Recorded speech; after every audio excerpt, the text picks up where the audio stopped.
My Lords, I'm grateful to the noble Lord Alton for calling this important debate and for all the wonderful work he is doing tirelessly in pursuing human rights.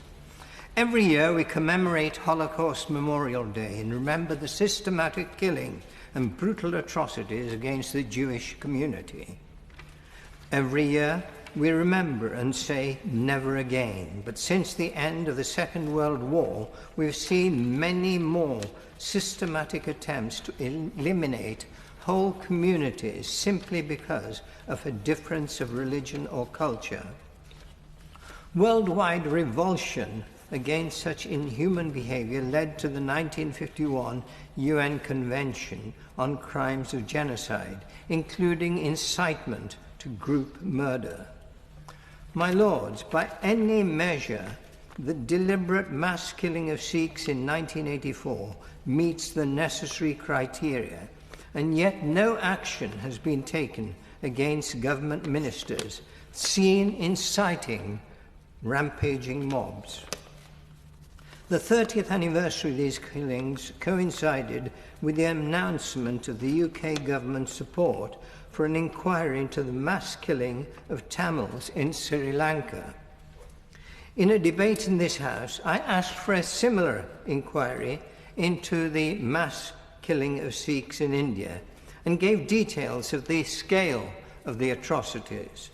State-controlled All India Radio constantly repeating a message inciting people to kill Sikhs, the use of municipal buses to ferry groups of killers around New Delhi, the beating and burning of male Sikhs, and the gang raping of women and young girls.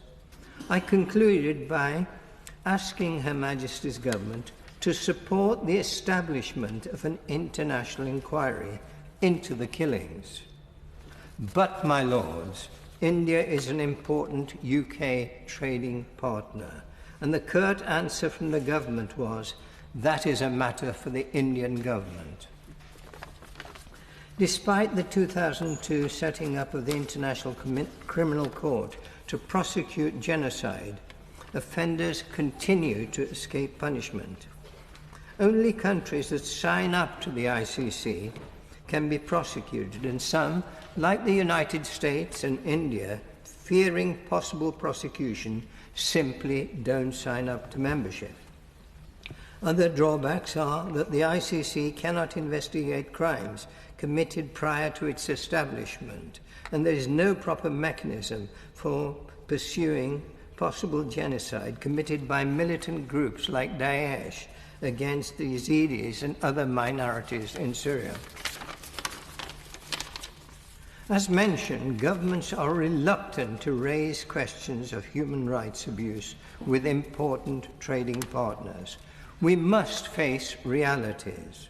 Even when ethically untenable, considerations of so-called strategic interest and trade tend to trump abuse of human rights.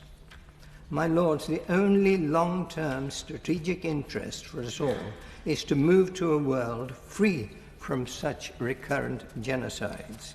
And to do this, we must take responsibility for examining possible genocide away from the conflicting and understanding pulls of government to a wholly independent arbiter like the High Court, as suggested by the noble Lord Alton. And I strongly support his wise and far-seeing lead. My Lords, I too would wish to